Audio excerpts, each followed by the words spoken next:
ঐতিহ্যবাহী প্রাচীন লতা সূর্যপুরী বড় আম গাছ, হরিণমারি, বালিয়াডাঙ্গি, ঠাকুরগাঁও। গাছের আনুমানিক বয়স 230 বছর।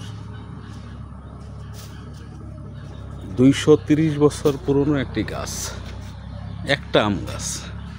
আমরা যদি দেখতে পারি তাইলে দেখতে পাচ্ছি আম গাছটা বিশাল বড় লতানো আম গাছ। এটা স্থানীয় প্রশাসন, সরকার এবং সংশ্লিষ্ট প্রত্নতাত্ত্বিক গবেষণার ফলে নিশ্চয়ই এটা ঘোষণা করা হয়েছে। এখানে আমরা ঠাকুরগাঁও জেলা প্রশাসন প্রদত্ত একটি ফলক দেখতে পাচ্ছি, যেই ফলকটি আমরা যে দাবি করেছি 230 বছরের পুরনো আম গাছ, এটা সাক্ষী দিচ্ছে। কারণ সরকারিভাবে ঘোষিত একটা বিষয়, স্বীকৃত একটা বিষয়।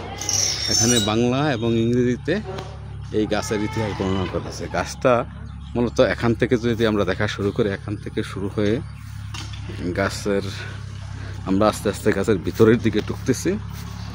এই গাছের ভিতরটা হয়ে এর প্রতিটি শাখা প্রশাখা আলাদা আলাদা গাছের মর্যাদা পাওয়ার উপযুক্ত বলে আমরা মনে করতেছি। এই যে এই সবটা হচ্ছে একটা গাছ, একটা গাছেরই বিভিন্ন শাখা প্রশাখা গোলা বিস্তৃত হয়ে এই গাছের মধ্যে বিভিন্ন দর্শনার্থীরা দেখছেন। গাছের মূল কাণ্ডটা এটা, মূল কাণ্ডটার থেকে 1 2 3 4 5 6 7 8 9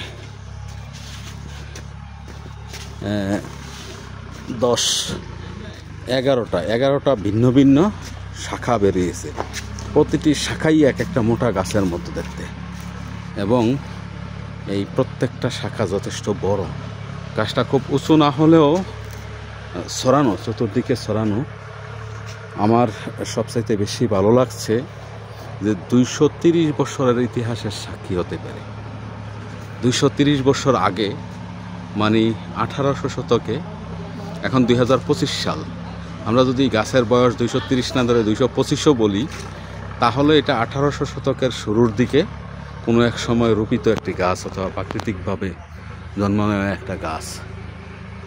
এই 200 বছরে বাংলার ইতিহাস ব্রিটিশ থেকে পাকিস্তান, এরপরে বাংলাদেশ, অবিভক্ত ভারত থেকে ব্রিটিশ সাম্রাজ্য, পাকিস্তান এবং বাংলাদেশের আবির্ভাব, এই তিনটা বিশেষ সময় এর সাক্ষী এই গাছ।